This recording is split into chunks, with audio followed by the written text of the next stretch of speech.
오늘부터 저희들이 이제 3장 말씀을 좀 살피게 되는데, 우리 이제 1장은 그 돌아오는 거였습니다. 돌아오는 것. 그래서 그 나오미와 또 룻이 이제 모압 지방에 있었는데, 이제 두 사람이 다 이렇게 과부가 되고, 이제 그런 가운데에서 이제 나오미가 다시 한번 그 하나님께, 또 우리 이제 자기의 고향이었던 이 베들레헴으로 돌아오는 이야기, 그리고 룻이 이제 동행을 합니다. 그리고 이제 2장에 와서는 그 룻이 이제 보아스의 밭에 일하게 되고, 그리고 그 밭에서 이제 보아스를 만나게 되는, 그리고 보아스가 보여주는 그 호의와 이제 환대 가운데에서 이제 룻과 또 나오미가 이렇게 풍성한 삶을 이렇게 살게 되는 내용들이 이제 2장에 기록이 되어 있습니다. 그리고 이제 3장은 어떻게 보면 이제 절정에 해당하는 내용이죠. 3장에서는 뭐 저희들이 쉽게 표현하면 이제 룻이 이제 보아스에게 청혼을 하는 내용입니다. 룻이 보아스에게 청혼을 하고, 그리고 이제 보아스가 그 청혼을 받아들이게 되는 내용이 이 3장의 가장 중심적인 내용이 됩니다. 그리고 이제 4장에는 그 청혼을 받아들인 그 보아스가 여러 가지 법적인 절차들을 참 마무리하고, 그리고 이제 룻과 참 결혼하고 또 아들을 낳게 되는, 그래서 텅 비었던 그 룻과 또 나오미의 삶이 풍성함과 기쁨으로 가득 채워지는, 그런데 그것으로 끝이 아니라 바로 그 어떤 나오미와 그 룻과 또 이렇게 보아스 사이에 난 아들이 결국은 이제 그 다윗의 할아버지가 되는 내용들이 이제 룻기 마지막을 장식을 하게 됩니다. 그래서 오늘 우리가 살피는 3장 1절부터 이제 7절까지 내용은 그 보아스와 그리고 또 룻이 이렇게 결혼할 수 있도록 하는 그 계획, 그 계획을 누가 세우느냐? 이제 시어머니 나오미입니다.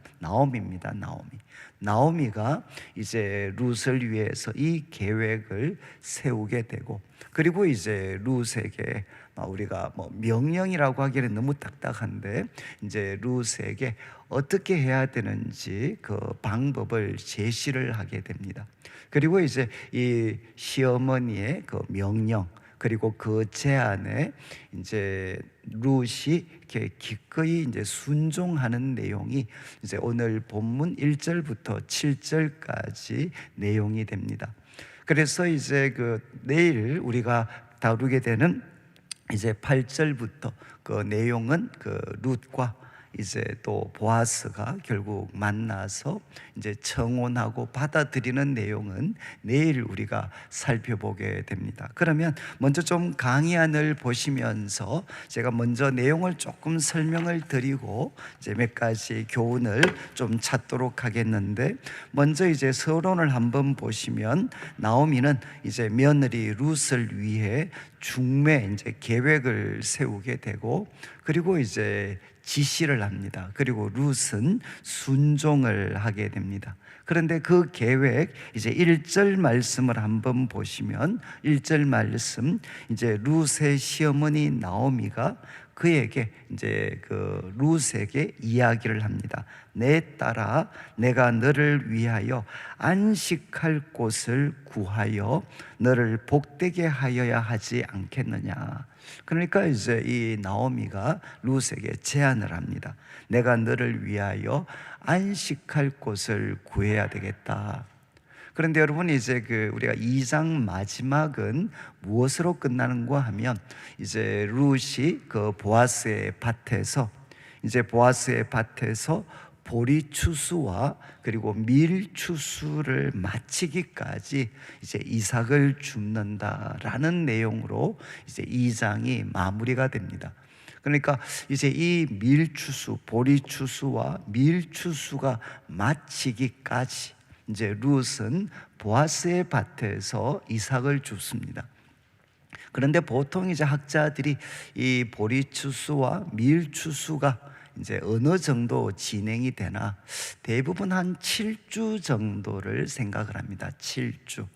그래서 한 이 7주 정도 동안 이제 룻은 보아스의 밭에서 이제 보리도 줍고 또 이렇게 밀도 줍습니다. 그냥 한 7주 정도의 시간은 결국 이제 룻도 그리고 또 나오미도 이제 좀 풍성한 그런 먹고 살 것 좀 덜 걱정하는 이제 풍성한 삶을 한 7주 정도 보내게 됩니다. 그런데 이제 문제는 이 추수가 뭐 365일 이어지는 게 아니지 않습니까? 그러면 이제 추수기가 끝났습니다. 추수기가 끝났으면 이제 나오미와 룻은 어떻게 살아야 되나, 또 무엇을 해서 먹고 살아야 되나, 뭐 뚜렷한 이제 해결책이 없죠. 지금 이런 가운데에서 이제 나오미가 그 룻에게 제안을 합니다. 내가 너를 위하여 안식할 곳을 내가 구해서 정말 너로 복되게 해야 되겠다. 이런 하나의 그 제안을, 이제 계획을 룻에게 이야기합니다.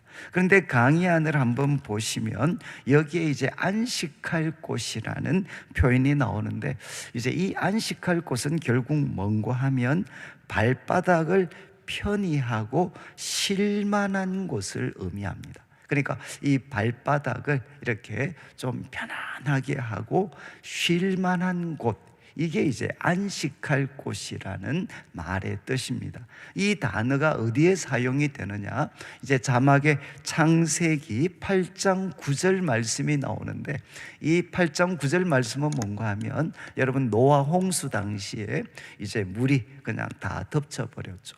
그런데 이제 그 홍수, 비라든가 이런 게 모든 게 다 이제 그쳤습니다. 그리고 시간이 지나면서 이제 물이 조금씩 줄겠죠. 그래서 노아가 무엇을 하느냐, 이제 비둘기를 하나 보냅니다. 혹시 물이 좀 말라서 이렇게 그 땅이 드러나 있나 싶어서 비둘기를 보냈는데, 이제 9절에 그 온 지면에 물이 있으니까 비둘기가 발붙일 곳을 찾지를 못했습니다. 발붙일 곳을 찾지 못했다. 이 발붙일 곳이 뭔고 하면 안식할 곳입니다. 지금 룻기에 표현된 안식할 곳은 결국 무엇이냐, 그냥 한번 상상이 되실 것 같아요. 이 비둘기가 온 지면을 다니는데 물이 그냥 물이 가득 덮고 있으니까 발을 이렇게 이제 붙일 곳을 찾지 못하는 거죠. 이 발붙일 곳이 바로 안식할 곳입니다. 그런데 이 단어가 또 한번 룻기에 이미 1장 9절에서 한번 사용이 되어졌습니다. 여러분 성경에 한번 보시면 이제 그 나오미가 자부들을 돌려보내면서 그런 이야기하죠. 야, 너희들이 남편을 만나서 위로를 얻으면서 살아야 된다. 그런데 여기 이제 9절에 남편의 집에서 위로, 이 위로가 뭔고 하면 바로 안식할 곳입니다. 안식할 곳. 그러니까 지금 이제 이 나오미가 볼 때 이 어떤 결국 남편 그리고 가정이라는 것은 무엇이냐, 바로 발을 편안하게 내디디고 쉴 수 있고 위로를 얻을 수 있는 곳이죠. 그래서 지금 이제 나오미는 이 룻을 위해서 이제 이 발붙일 만한 곳, 그리고 안식할 만한 곳을 내가 찾아야 되지 않겠느냐, 이런 계획을 이제 표현을 합니다. 그리고 이제 2절 말씀에 보면 이제 한 사람 대상을 염두에 두고 있는 거죠. 2절에 너가 함께하던 하녀들, 지금 7주 동안 이제 보리추수, 밀추수를 하면서 함께했던 하녀들이 있습니다. 그들을 둔 보아스, 그 하녀들의 주인인 보아스가 우리의 친족이 아니냐. 이제 앞으로 한 번 더 설명을 드리겠지만, 이 친족이 아니냐, 이 친족이라는 것은 한번 강의안을 한번 보시죠.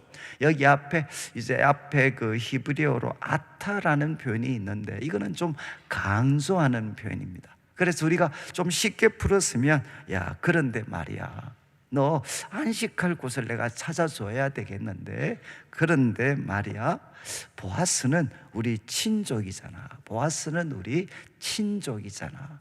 그런데 이 친족은 결국 룻기에서는 두 가지를 할 수가 있습니다. 할 책임을 갖고 있습니다. 그게 뭔고 하면, 먼저는 기업을 물을 수 있는 것, 기업을 물을 자가 되는 겁니다. 결국 이제 이거는 뭔가 하면, 땅을 팔아버렸을 때 그 땅을 되찾아 줄 수 있는 사람이 기업 물을 자입니다. 그러니까 지금 친족, 이 보아스 친족이라는 것은 뭔가 하면, 이렇게 가난해서 땅을 팔아버린 친척을 위해서 대신 값을 지불해서 그 기업, 팔아버린 기업을 되찾아 줄 수 있는 사람입니다. 그리고 또 하나는 무엇이냐? 소위 계대 결혼, 그래서 이제 이을 계자에 우리가 보통 대라고 이야기하는 대를 이어주는 결혼, 그 책임을 감당할 수 있는 의무가 있는 친족이라는 겁니다. 그래서 이 보아스가 유력한 그런 남편 후보가 된다라는 것을 이제 나오미가 이야기하게 됩니다. 그래서 이 나오미와 관계된 2장 1절, 20절, 3장 9절, 앞으로 보아스를 만나서 또 이야기할 텐데, 거듭 강조되는 게 무엇이냐? 그는 친족이고 기업 물을 자다. 그래서 지금 이제 나오미는 사실 굉장히 대담한 그런 계획을 세우게 됩니다. 지금 이제 자신의 자부 룻을 위해서 안식할 곳을 그가 찾아주려고 하는 거죠. 룻의 미래, 그리고 행복을 진심으로 관심 가져주면서 이제 안식할 곳을 찾아주려고 하는데, 그 후보로 이제 보아스를 이야기합니다. 근거는 무엇이냐? 그는 친족이라는 거죠. 친족. 그리고 특별히 7주 동안 이제 보아스의 밭에서 일하면서 그가 어떤 사람인지, 또 특별히 나오미 같은 경우는 과거 정말 남편 엘리멜렉이 베들레헴에 있을 때부터 그가 어떤 사람이었는지를 잘 알고 있었기 때문에, 바로 이 사람이 바로 참 너에게 안식할 곳을 제공해 줄 수 있는 사람이 될 수도 있다, 이런 계획을 밝히게 됩니다. 그리고 나서 이제 3절부터는 명령을 하는 거죠. 3절부터 명령, 이제 지시를 합니다. 3절을 보시면, 그러기 때문에 지금 2절을 한번 보시면, 2절에 다시 한번 보아스는 우리의 친족이다. 그리고 이렇게 이야기합니다. 보라, 그가 오늘 밤에 타작마당에서 이제 보리를 까불리라. 이것은 뭔가 타작하는 겁니다.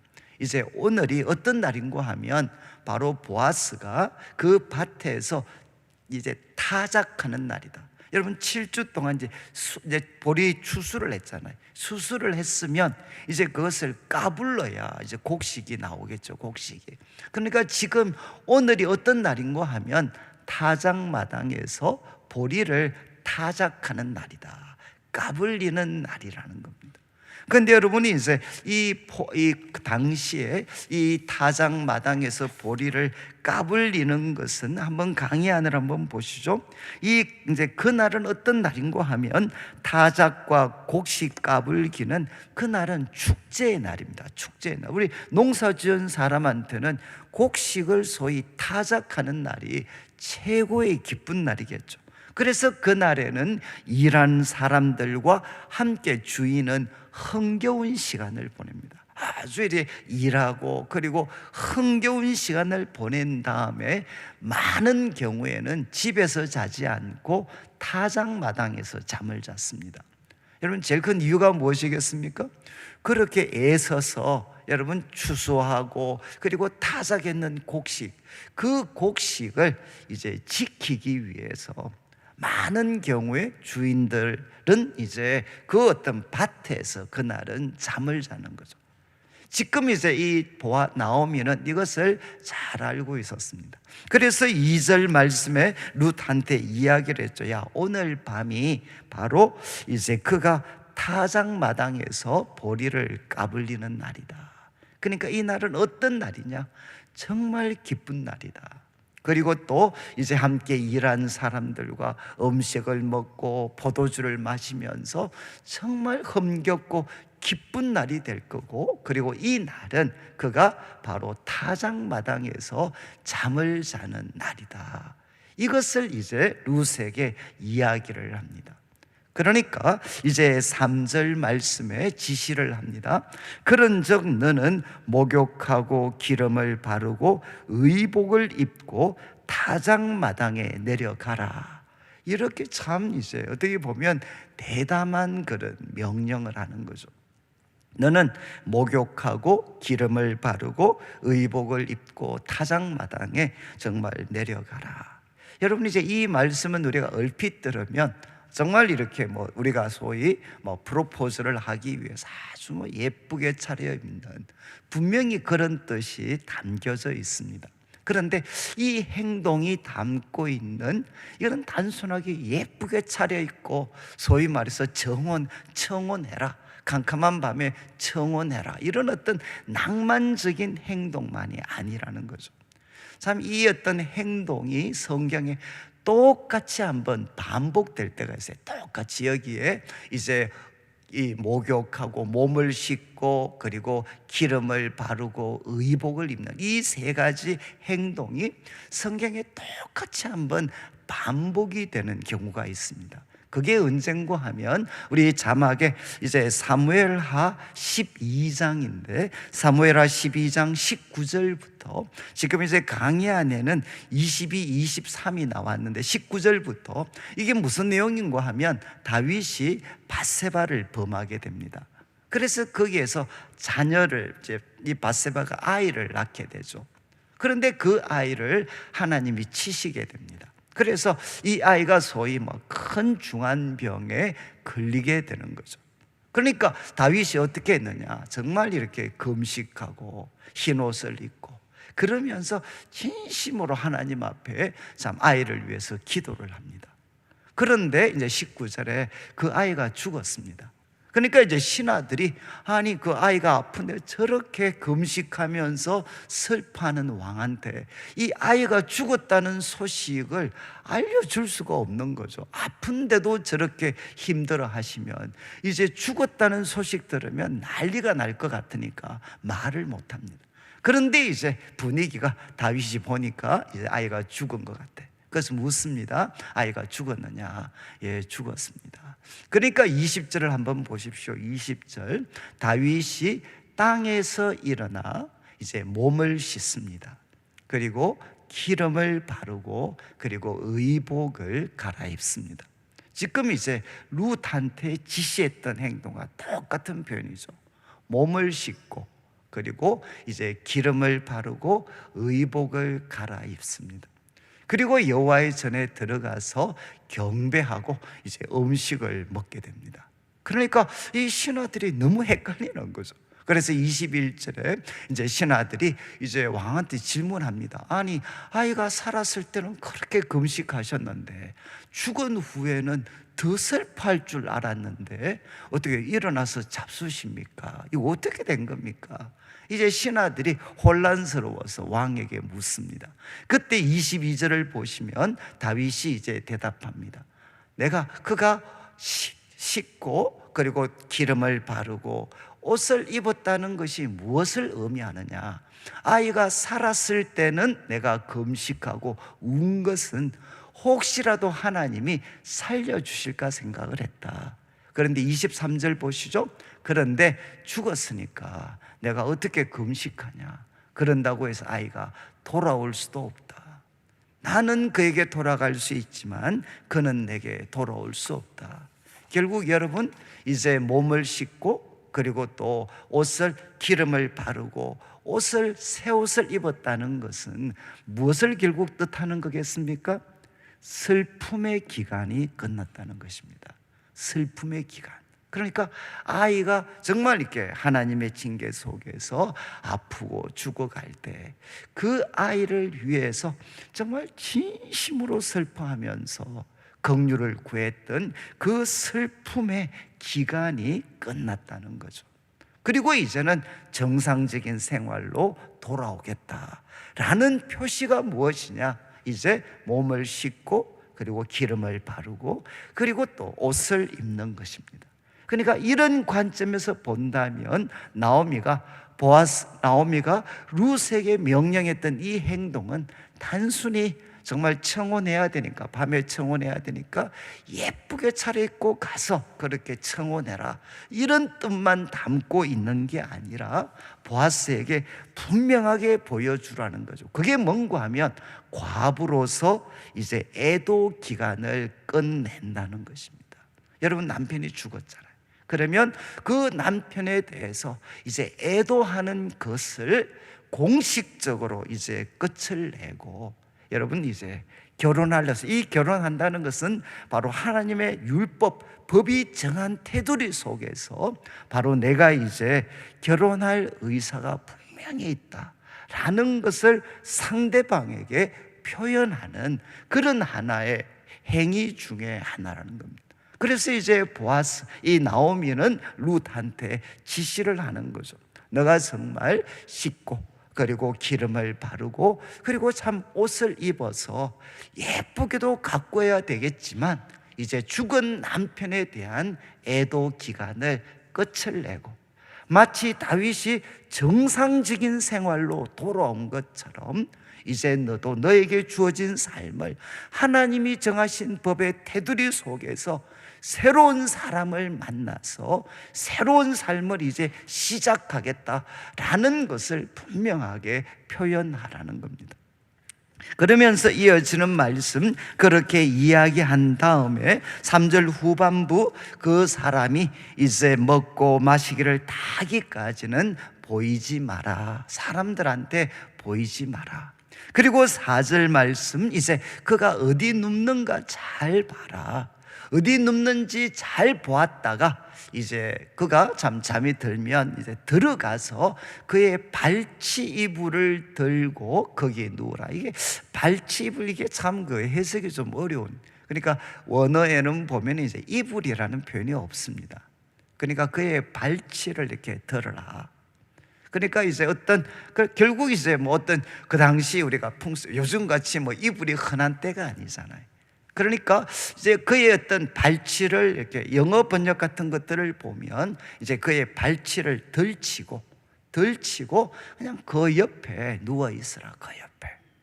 그러니까 그의 발치를 이렇게 들치고 그냥 거기 옆에 누워 있으면 그가 이제 너의 할 일을 알게 할 거다. 이렇게 나오미가 이제 지시를 하게 됩니다.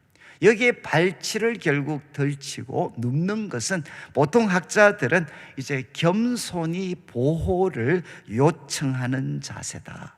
겸손히 이제 상대방에게 바로 보호를 요청하는 자세로 많은 경우 이해를 합니다.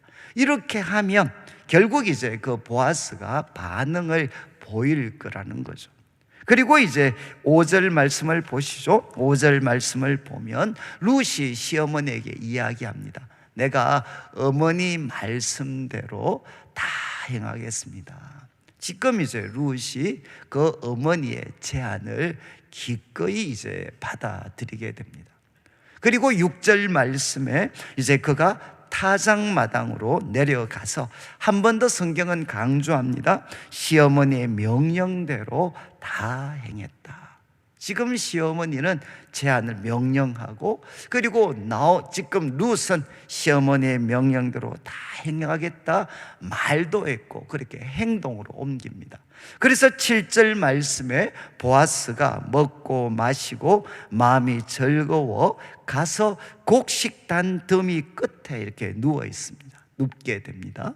그리고 이제 룻은 가만히 가서 그것을 보고 가만히 가서 그의 발치 이불을 들고, 이게 성경에도 지금 이불이라는 건 작은 글씨로 되어 있죠. 그의 발치를 이렇게 덜추고 거기에 눕게 됩니다. 이것이 오늘 이제 본문의 내용입니다. 여러분, 지금 룻이 이 시어머니의 그 소위 명령, 지시에 이제 순종을 하는데, 여기에는 사실 엄청난 위험이 따르죠. 엄청난 위험이. 한번 생각해 보시죠. 캄캄한 밤에, 그리고 타작마당, 그리고 또 보아스가 누워 있는 곳에 바로 거기에 발치를 덜치고 그 곁에 누워 있다. 이렇게 하면 정말 이것은, 여러분, 이 타작마당은 전부 다 남자들이 덕실덕실하는 곳이잖아요. 그런데 예쁜 옷을 차려입은 여인이 그 남자들이 우글우글하는 타작마당을 간다라는 것도 사실은 이거는 위험한 일입니다. 그뿐만 아니라 만약에 이제 소위 보아스가 거부할 수 있잖아요. 거부. 정말 이 룻의 요청을 거부할 수 있잖아요. 그러면 어떻게 되죠? 이제는 정말 룻은 한순간에 정말 아주 악한 여인이 되죠. 악한. 어떻게 보면 참 이렇게 문란한 여인으로 오해를 받을 수도 있고, 그래서 그의 목숨이나 그의 모든 명예나 이런 것들이 한순간에 사라져버리고, 그리고 그의 미래도, 그리고 나오미의 미래도 한순간에 그냥 물거품이 되어버릴 수 있는 이런 위험이 이제 룻에게 있었습니다. 그런데 이제 룻은 이 시어머니의 명령에 순종을 하게 됩니다. 근데 제가 이제 오늘 이 말씀, 이제 많은 분들이 이 룻이 소위 말해서 지금 이제 오늘과 내일 내용이죠. 이렇게 예쁘게 차려입고 밤에 남자가 이렇게 참 오늘 같으면 포도주 먹고 이렇게 쓰러져 있는데 그 발밑에 이렇게 있어서 마치 이제 아주 젊은 여인이 돈 많은 소위 아저씨를 유혹해가지고 팔자 고치려고 뭔가 이런 식으로 이 본문을 이렇게 생각하려고 하는 분들도 계십니다. 그런데 이제 참 이 말씀은, 이 지금 나오미의 제안, 그리고 이 룻의 순종을 여러분들이 좀 잘 이해를 하시려면 조금 이렇게 넓은 관점에서 보셔야 돼요. 조금 넓은 관점에서. 제가 이제 한번 여러분 잘 한번 들으시면 좋겠는데, 이제 이 사건을 좀 이해를 하려면 구약시대, 그죠? 구약시대는 이제 농경사회입니다. 구약시대 농경사회에 가장 대표적인 두 약자가 있습니다. 두 약자. 첫 번째는 뭔가 하면, 가난하기 때문에 하나님께서 그와 조상들에게 주셨던 땅을, 기업을 팔아버리는 사람입니다. 가난하기 때문에, 남편이 병이 들거나 아니면 여러 가지 이유 때문에 결국은 하나님이 주신 기업을 팔아버린 사람. 그래서 그가 살아가야 할 삶의 기반을 상실한 사람이 가장 대표적인 약자 중에 하나였습니다. 그리고 또 하나의 약자는 누구냐? 여러분, 남편이 죽은 과부입니다. 과부. 그런데 그 과부 중에서도 이제 가장 어려운 상황이 뭐냐?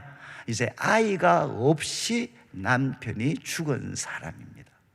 그러면 여러분, 이제 이 성경에는, 이스라엘 사회에서는 여인이 결혼은 누구 안에서만 할 수 있느냐? 이 남편의 기업이 유지될 수 있게 하기 위해서는 다른 사람과 결혼할 수가 없습니다.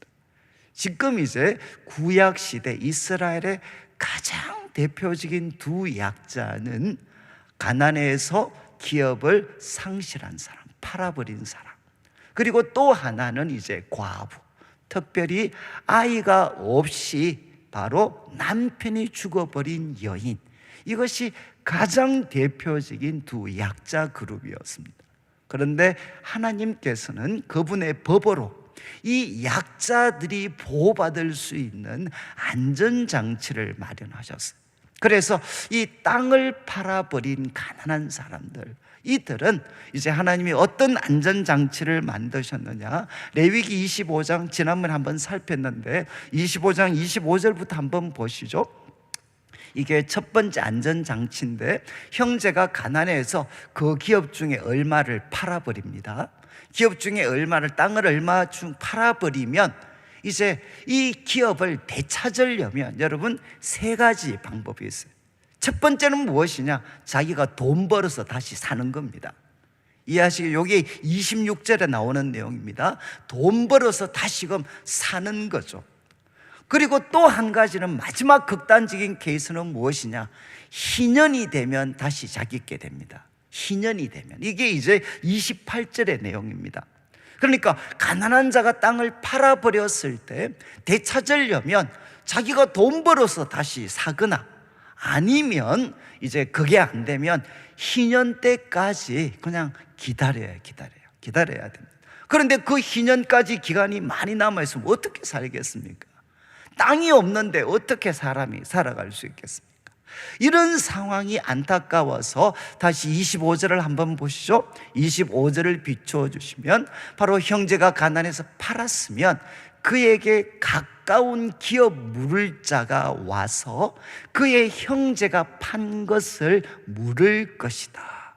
형제 중에서나 가까운 친척 중에서 참 어떤 그 마음에 하나님이 주신 사랑 때문에, 그리고 이거는 사실 의무입니다. 그 어떤 책임감 때문에 바로 그가 가진 돈으로 그 기업을 되찾아 주는 거죠. 사서 그 사람에게 돌려주는 겁니다. 이게 뭔고 하면, 하나님께서 가난해서 기업을 팔아버린 사람들을 위한 하나님의 안전장치였어요. 그래서 한 사람이 땅을 팔아서 살기가 힘들어지면 그의 가까운 친족이 그것을 사서 그것을 가지고 생활할 수 있도록 도와주는 겁니다. 그리고 두 번째 안전장치, 이제 남편 없이, 바로 이제 그 어떤 아이 없이 남편이 죽었을 때, 한 번 더 살폈지만 신명기 25장을 한번 보시면, 신명기 25장 5절부터 10절인데 잘 한번 보시죠. 한번 지난번 살폈는데, 형제들이 함께 사는데 그중 하나가 죽고 아들이 없습니다. 죽었는데 아들이 없으면 그 죽은 자의 아내는 어떻게 해야 되겠습니까? 타인에게 시집가지 마라. 그 대신 그 남편의 형제가 그에게로 들어가서 그를 맞이해라. 그리고 아내를 삼아서 그의 남편의 형제된 의무를 다하게 해라. 그러면서 이어지는 6절을 보시죠. 6절을 보시면, 그렇게 해서 이제 그 여인에게 들어가면 그 여인이 낳은 첫 아들은 누구 아들이 됩니까? 죽은 형제의 이름을 잊게 합니다. 죽은 형제의 아들이 되는 거죠. 그리고 그 이름이 끊어지지 않게 해줘라. 근데 여러분, 이름 속에는 무엇도 포함되느냐? 그 남편이 가지고 있는 기업, 그 기업도, 유산 누구 것이 됩니까? 이 아들의 것이 되는 겁니다.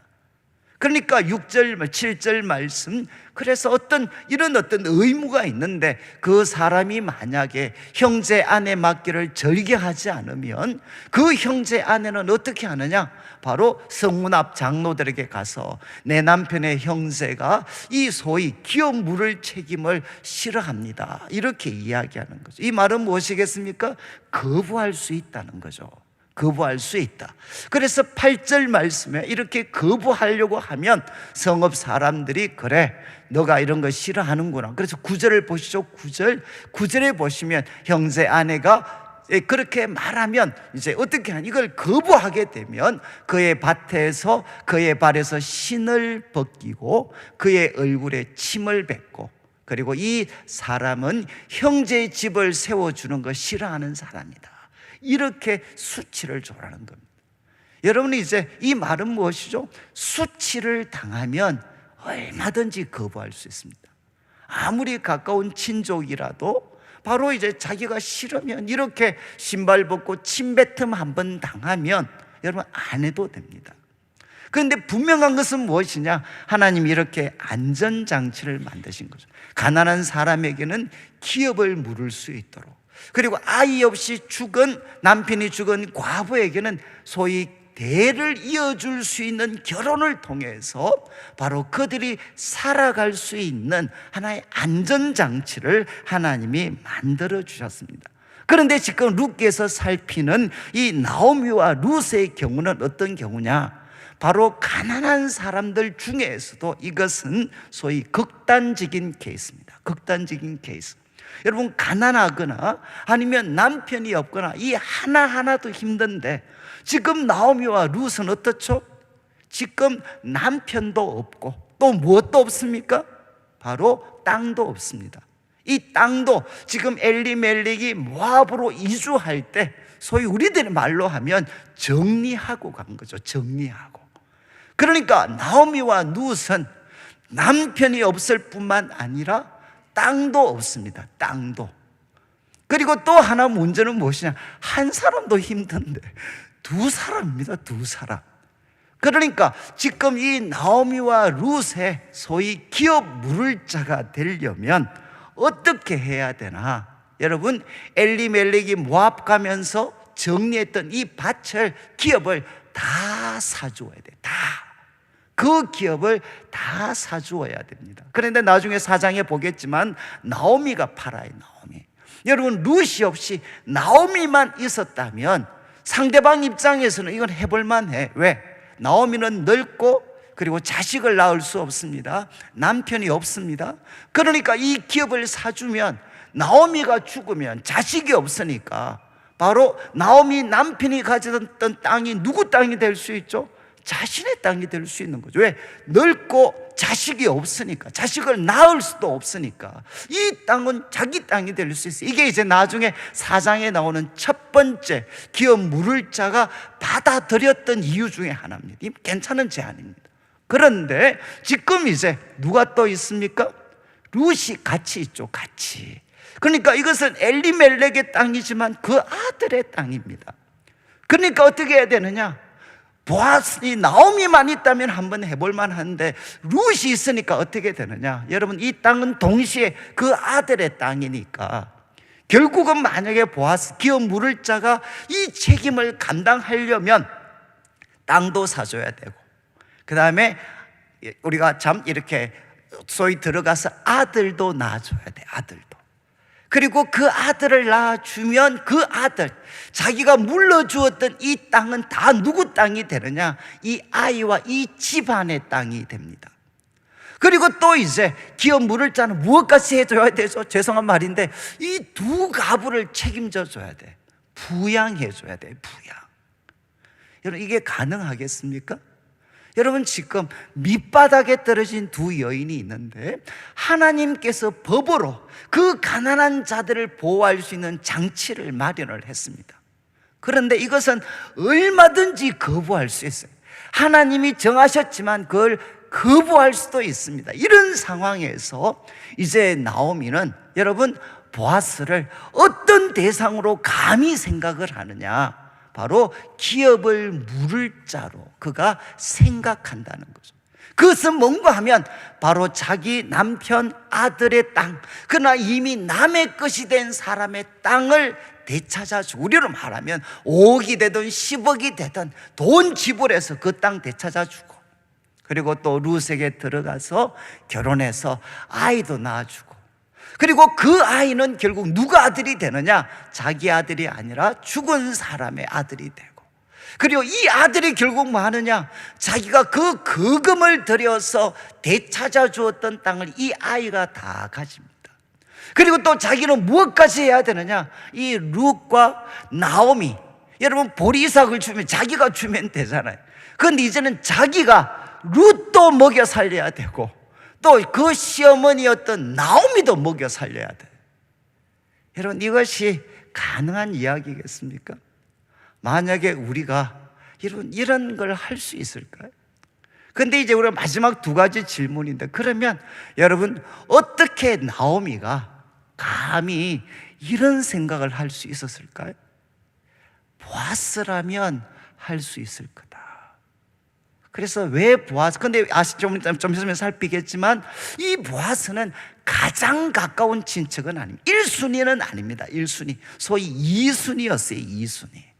2순위였던 이 보아스를 왜 나오미는 소위 그 룻의 남편으로 생각을 했겠습니까? 될 수 있다고 생각했겠습니까? 결국 보아스는 두 가지를 가지고 있어요. 하나는 능력입니다. 능력. 유력한 사람이었어요. 그래서 그는 무엇 할 수 있는 능력이 있느냐?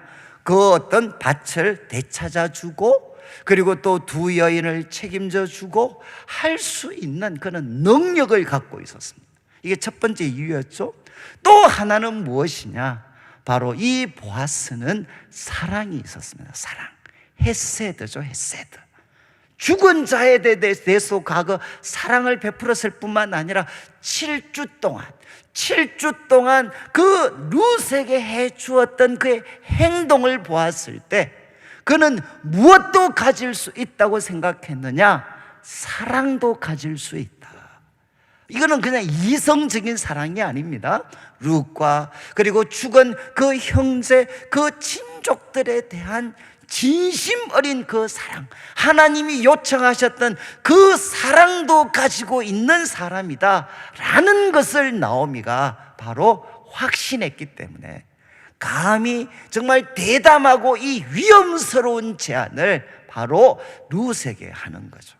여러분, 나오미가 이 제안을 할 수 있었던 것은 바로 고엘, 기업 물을 자인 보아스에 대한 믿음 때문이었어요.